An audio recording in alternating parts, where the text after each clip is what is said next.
Perkenalkan, nama saya Coki, yang insya Allah nanti selama beberapa hari ke depan akan menemani Bapak Ibu semuanya dalam perjalanan dari Sumatera Barat. Nah, jadi di dalam mobil ini kita ada mempunyai sedikit fasilitas. Nah, yang pertama itu fasilitas untuk mengecas handphone. Nah, ada untuk mengecas handphone itu nanti di atas kepalanya Bapak Ibu semuanya ada lubang USB di sini. Nah, di dalam lubang USB nanti kabel datanya itu tinggal colokin aja, nanti bisa untuk ngecas handphone. Nah, terus yang kedua fasilitasnya itu kita menyediakan tempat untuk musik dan karaoke. Kalau seandainya nanti di jalan tidak ada halangan sinyal, itu kita bisa karaoke. Kalau sinyalnya hilang berarti tidak bisa.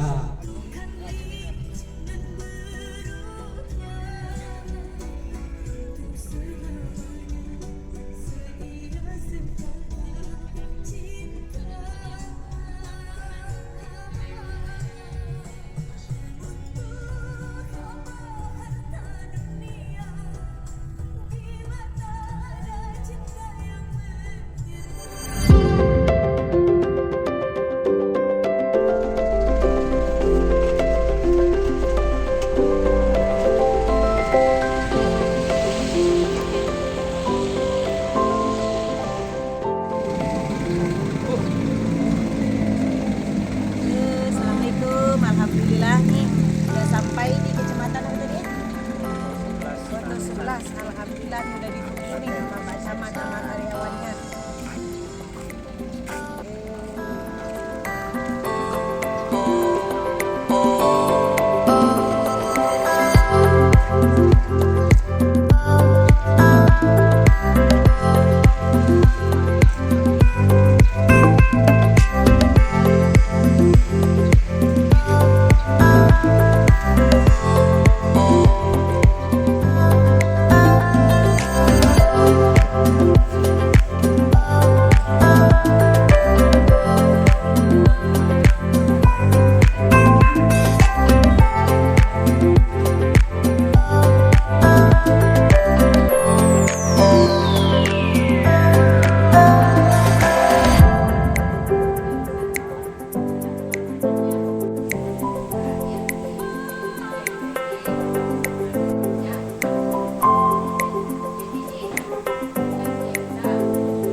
Kunci rumah belum dikasihkan.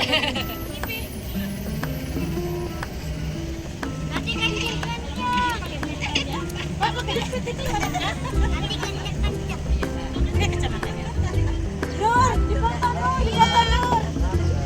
video. Oh belum ya? Oh video. Alhamdulillah dapat dari kecamatan 11 tadi ini belum mande. Udah pada mande.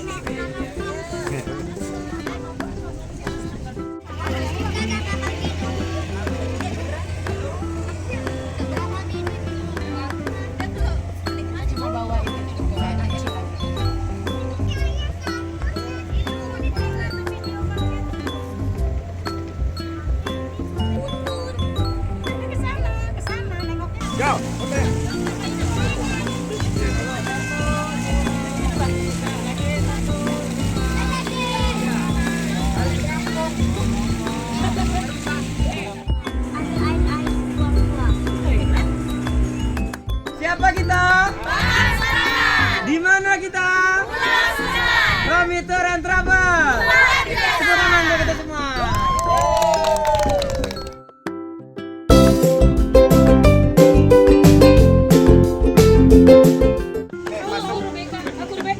Nanti masuk ke Lubang Jepang, dengar ya.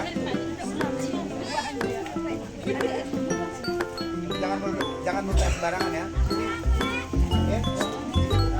Jangan buang ludah sembarangan. Sekarang kita ada di sini. Nanti turun tangga sampai di sini.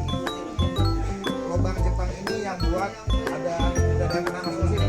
Belum. Sopo? Pak Jepang. Yang buat lubang Jepang ini adalah orang Indonesia atau pekerja paksa Romusa. Orang Indonesia yang disiksa oleh Jepang di dalam lubang Jepang ini di tahun 42 sampai tahun 45 selama 2 tahun 8 bulan. Dibuatlah 6 ruang amunisi atau tempat penyimpanan senjata Jepang. Di sini ada 2 tempat makan tentara Jepang. Di sini juga ada ruang sidang. Kita bisa ke penjara nanti. Terus lihat dapur sebagai dapur pembantaian Jepang. Di sini ada 2 pintu keluar tembus ke jurang, jadi kita tidak boleh lewat di sini. Kebetulan sekarang masih labil, masih suka hujan. Kita tidak dibenarkan di sini karena masih belum direnovasi. Dan ini pun tidak dikasih lampu oleh pemerintah daerah supaya pengunjung tidak terlalu jauh. Ada penjara, dapur, pintu penyergapan. Kalau misalkan nanti tidak hujan, kita bisa lihat Ngaresiano ke Cina dari pintu nomor 10. Kalau hujan, kita mesti balik ke sini lagi. Nomor 11 kita sudah lewat karena langsung tembus arah ke Jam Gadang, ke Benteng Fordekop dan ke Tiada. Jadi untuk masuk lubang Jepang ini, di sini kami ada pemandu. Tujuan kami pemandu di sini untuk bercerita sejarah pembuatan lubang Jepang dan supaya tidak salah-salah jalan di bawah sana. Tapi biaya pemandu berbeda dengan tiket masuk tadi, Pak. Ini hanya berlaku dikutip biayanya kepada yang dewasa, yang anak-anaknya nggak bayar. Situ satu orangnya 15.000. Bayarnya nanti itu 10. Oke Bu, Pak. Ke atas kemana pun jalan.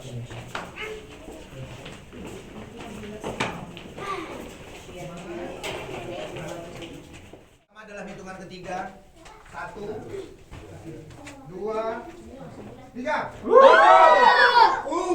Oh iya. Harusnya kan bergema, tapi lubang-lubang yang di pinggir ini adalah peredam suara di dalam sini. Sekuat apapun kita berteriak tidak akan didengar sama orang di atas. Dahulu Jepang menyiksa Romusa, kalau Romusa dibunuh, disiksa, jadi ceritanya tidak akan sampai ke atas.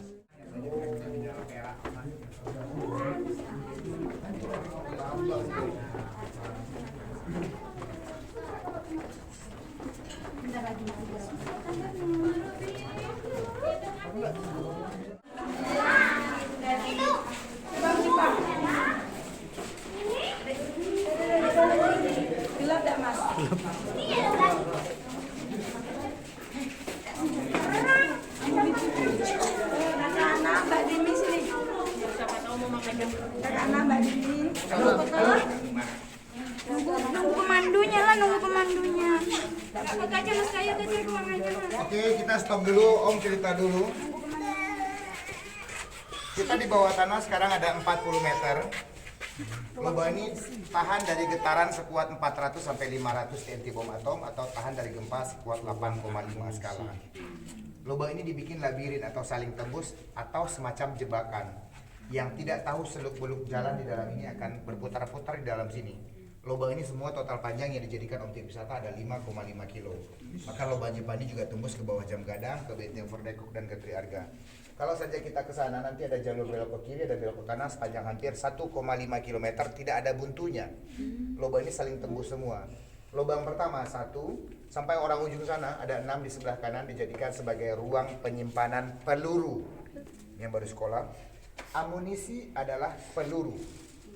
Jadi Jepang dahulu menyimpan senjata atau pelurunya di lubang 1, 2, 3, 4, 5, 6. Dikarenakan banyak pengunjung yang mencuri di dalam sini, semua senjata dipindahkan ke museum yang ada pesawat di atas. Setelah dari sini kalau cuaca bagus nanti kita bisa lihat senjata di atas. Ayo kita terus dulu.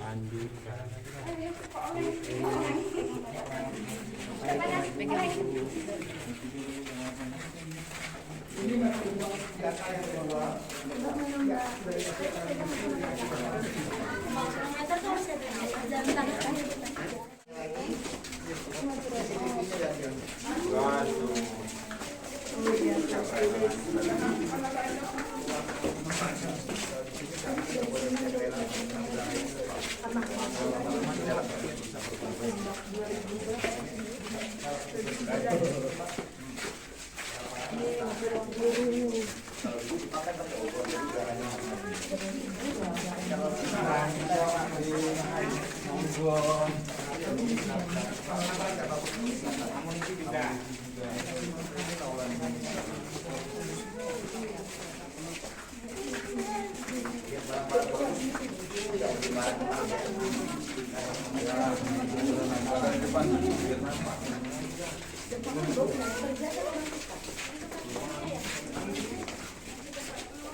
Kita barusan lewati 6 ruang amunisi.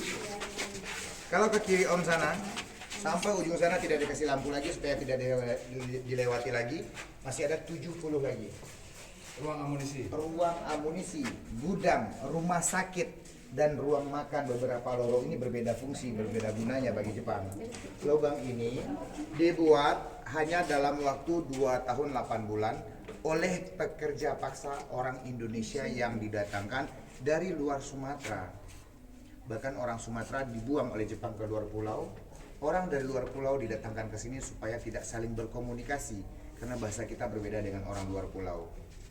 Nah, yang membuat lubang Jepang ini kebanyakan mereka bukan dibunuh matinya, tetapi mereka mati kelaparan karena asupan gizi yang mereka terima dengan kalori atau tenaga yang mereka keluarkan tidak seimbang. Untuk pekerja yang mati di dalam lubang Jepang bukan dikubur secara layak, tapi mereka dihanyutkan ke sungai melalui lorong pembuangan mayat yang akan kita lihat nanti di dekat penjara bawah tanah atau tepatnya di dapur. Dapur yang akan kita lihat nanti di sana adalah dapur eksekusi atau dapur pembantaian. Kita tidak boleh meludah sembarangan ya. Iya. Kita ke sana. Mbak, kakak. Sekarang enggak ya? Nggak boleh ngomong jorok ya. Sekarang enggak, Bang? Sekarang. Nanti kita baliknya ke sana lagi, kita berputar-putar ya sekarang, Pak. Selama 25 menit saya antar sampai 30 menit.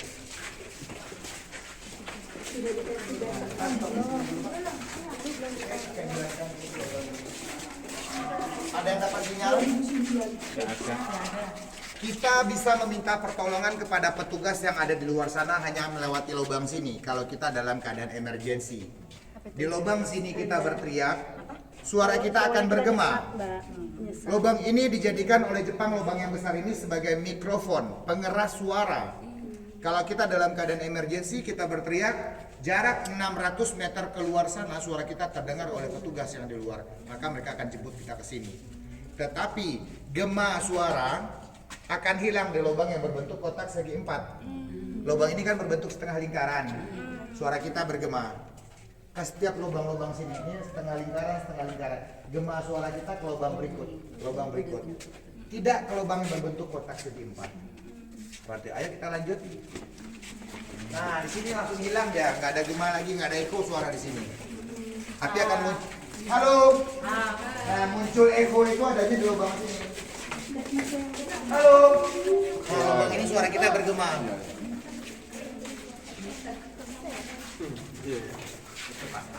Cuma model bentuknya. Nah, dengan modalkan bentuk saja lubang ini berfungsi, dia berguna. Nah, benda-benda yang ada di dalam ini adalah buatan pemerintah zaman sekarang. Dimasukin ke dalam sini benda-benda ini di tahun 2004. Barang-barang yang bersejarah itu karena banyak yang mulai dicuri oleh pengunjung, dipindahkanlah ke museum yang ada pesawat di atas.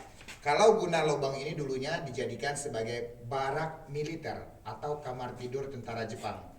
Barak militer, barak militer, barak militer.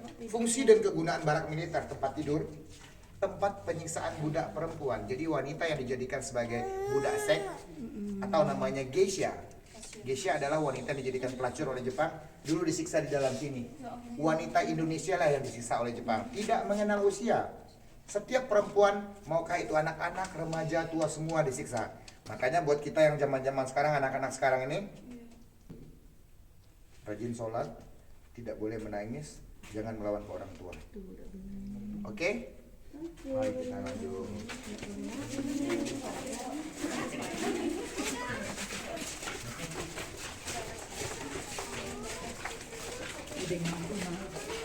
Jadi barang-barang yang ada ini duplikat semua di dalam sini, Pak.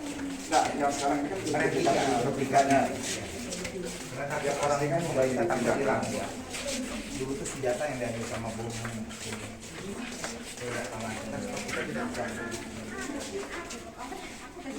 Cahaya yang berujung kita ini adalah ventilasi udara yang dijadikan sebagai lubang pelarian oleh Jepang.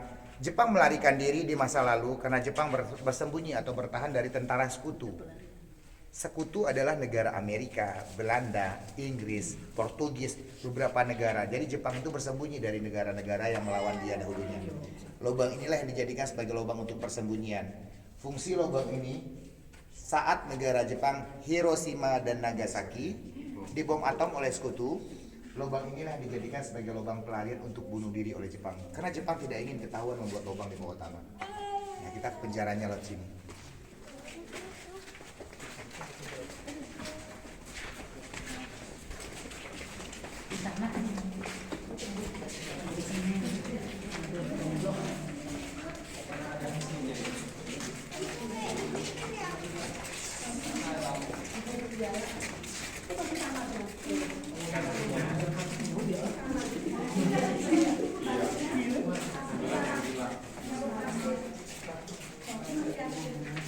Kita ke sini.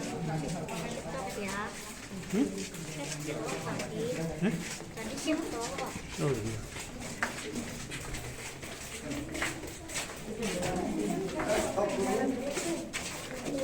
Nah, ini, Pak. Abang yang pegang handphone coba hidupin senter ya, Bang.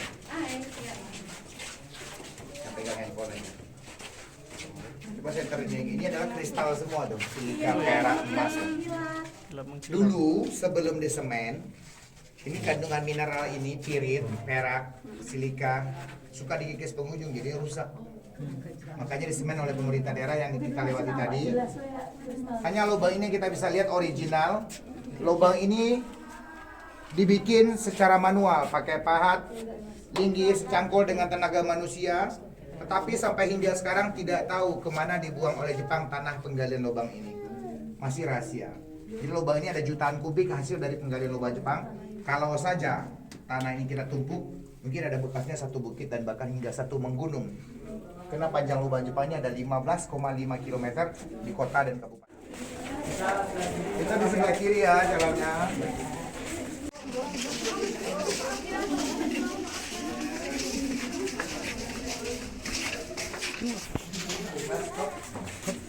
Ayo kita kesini semua. Ada yang suka main handphone anak-anaknya di sini? Jadi nggak boleh lagi main handphone kalau masih kecil. Yang suka makan permen? Mbak Dini. Suka ngambek? Mbak Dini.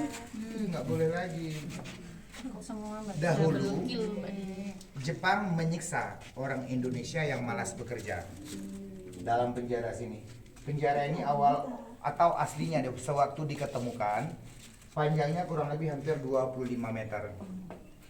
Dipersingkat atau ditimbun oleh pemerintah daerah tahun 86 saat lubang Jepang ini dijadikan objek wisata, di sepanjang lorong yang kita lewati tadi banyak dijumpai jenazah atau kerangka manusia. Disucikanlah secara agama Islam karena Minangkabau kami 100% Islam, dikubur secara massal dalam penjara. Jadi penjara ini adalah kuburan massal atau tengkorak yang dijumpai di lubang Jepang sampai sekarang. Jepang menyiksa orang Indonesia dalam penjara, setelah itu membawa mereka ke dapur. Dapur yang ada di sini bukan tempat masak, tetapi ini adalah dapur eksekusi atau dapur untuk Jepang mengakhiri riwayat Romusa. Kita masuk dulu.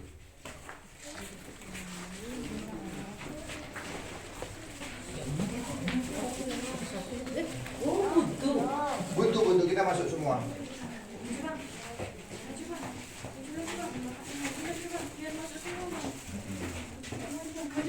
Udah semua. Kalau kita bayangkan tangga yang pertama kali kita turun masuk ke sini tadi, dulu hanya sebesar ini. Hanya bisa muat untuk satu orang. Jadi Jepang buat lubang ini kecil di luar, besar di dalamnya. Kalau yang di atas dijadikan sebagai lubang tempat melarikan diri atau melalui lubang ini untuk menuju ke tower. Setelah dari sini kita nanti sampai di tower di atas lagi. Kurang lebih 45 meter ke atas sana kita jumpa tower. Dan dijadikan lubang ini sebagai lubang akses untuk pengintai musuh. Jepang mengintai petani, orang Bukit Tinggi atau tepatnya orang Minang yang membawa hasil bumi akan dicuri oleh Jepang. Petaninya akan dibuang keluar kota supaya tidak membocorkan rahasia pembuatan lubang. Jadi pekerja yang ada di lubang Jepang ini mereka didatangkan kebanyakan dari Jawa, Kalimantan, dan Sulawesi. Bahkan orang Sumatera mereka buang ke Pulau Jawa, tujuannya supaya tidak saling berkomunikasi. Setiap pekerja yang mati di lubang Jepang akan dibuang lewat lubang kecil di bawah sini. Lubang ini tadinya lebarnya 1 meter, tingginya 1,5 meter, kemiringan ke bawah ini 80 derajat.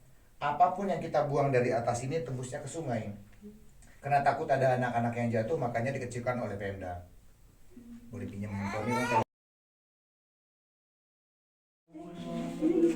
Setiap pahatan garis di sini terhitung 1 nyawa Romusa yang dibunuh oleh Jepang. Bahkan dinding ini penuh tadinya sampai ke bawah-bawah sini karena pernah terjadi ambruk, gempa, diganti pakai semen. Tadi aslinya dari tanah liat. Ini udah lapisan baru lagi. Nah, ini hitungan secara manual atau seperti sempoa. Jepang menghitung Romusa yang mati supaya yang hidup tahu jumlah. Jadi tidak pernah mereka yang meloloskan diri. Berapa banyak Romusa yang dibunuh, yang dibuang ke bawah sini, tidak pernah dikenali oleh masyarakat kami. Karena bukan orang sini yang bekerja membuat lubang Jepang. Kita semua muslim, bukan? Ya, muslim semua.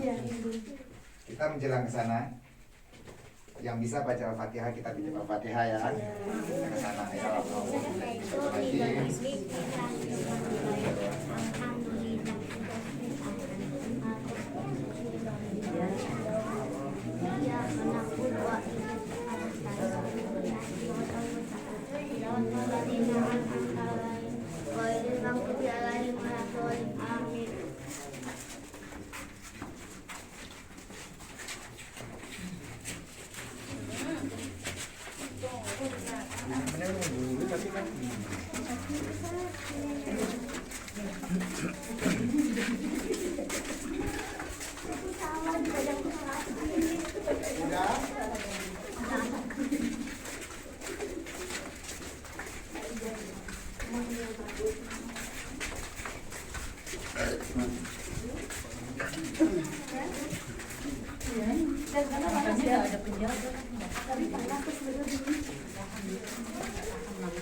Belum udah.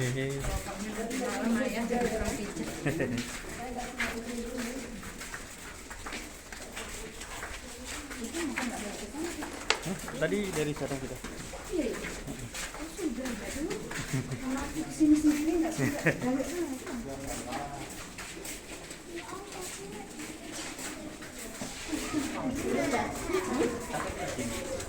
Mencuci, masak, pemasak, mereka hidup normal di atas taman panorama.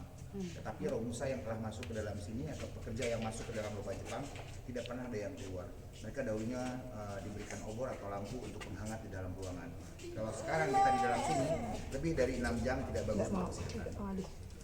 Jauh ini paham kan? Kita keluar dari sana, naik tangganya di sana, lihat tembok Cinanya di sana. Mana sih anak ini? Banget kita.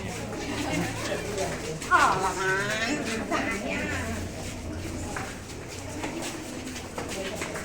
Ini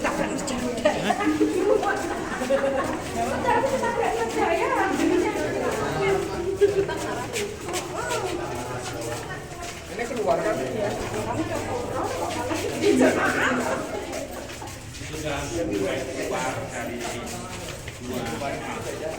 Kupang yang sudah hampir 2 kilo kopi yang kita lewati.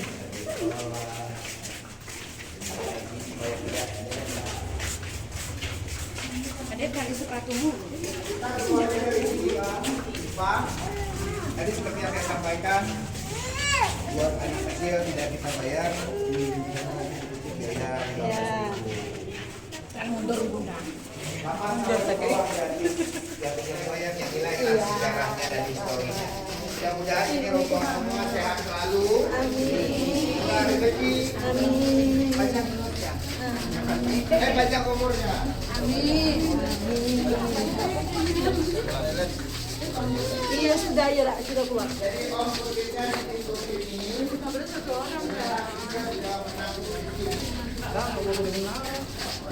Baiklah. Mamamu mana? Ya. Oke. Berarti Kami bertiga. bertiga. Si Bulan itu yang minum Bulan.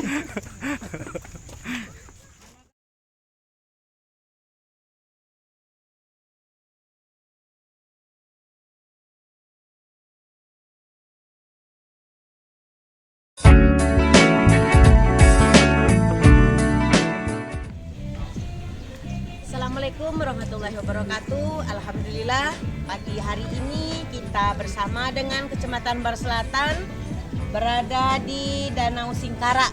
Ini merupakan hari kelima dari kegiatan Sladi Tidu kita, dan insya Allah hari ini kita pulang ke Bahar. Terima kasih, sampai jumpa lagi. Assalamualaikum.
Alhamdulillah untuk tahun ini kita pegawai Kecamatan Barat Selatan beserta suami, istri, dan anak melaksanakan Sladi Biru.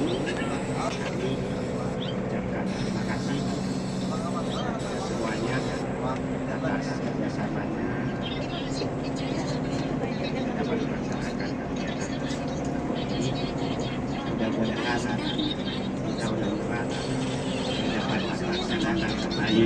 Amin. Kami juga kepada kita semua dalam perjalanan ini dapat menggunakan yang pasti kurang lama, kurang banyak kehabisan energi dan kurang uang saku.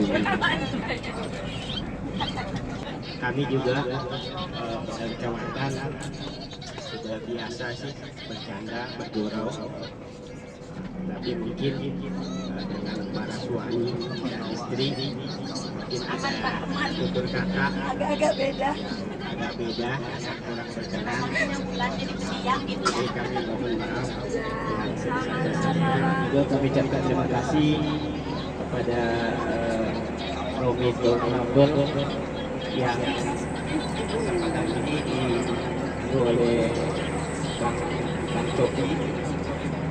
Dan juga terima kasih kepada Uda sopir yang menemani kami jalanan selama lebih kurang 4-5 hari. Dan mohon maaf kalau ada sikap dan kata-kata yang kurang berkenan. Terima kasih, mohon maaf. Betul kita taufik dan hidayah. Assalamualaikum warahmatullahi wabarakatuh.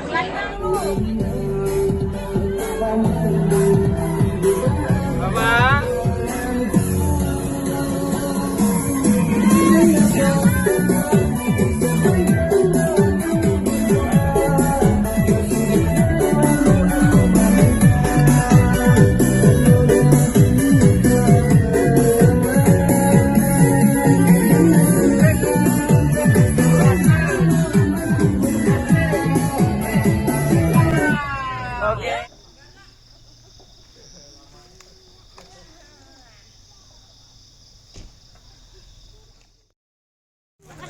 Mobil vanbelnya putus. Kondisi kita lagi di mana Mas Dayat? Ini di Gunung Guguk Mas Dayat. Di Gunung Guguk ya Mas? Gunung Guguk Pak. Gunung Talang. Gunung Talang, iya sudah masuk Gunung Talang.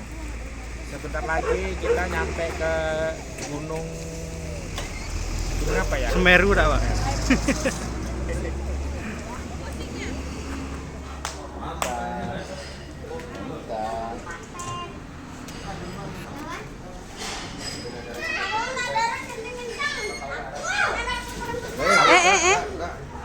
Pelan-pelan.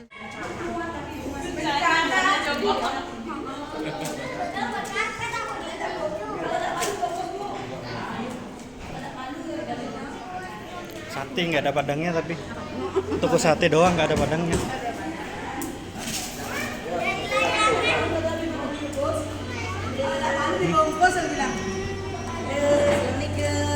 Alhamdulillah nih udah sampai di satenya Pak Syukur di Padang yuk. Ya, Padang. Nah, insya Allah habis ini kita lanjut ke Bukit Tinggi, Lobang Jepang. Nah, sebelum itu nanti Goa Jepang. Goa Jepang. Nah, sebelumnya kita ke kotanya dulu, kita suntik Pak Lubis dulu. Apa bedanya Lobang Jepang dengan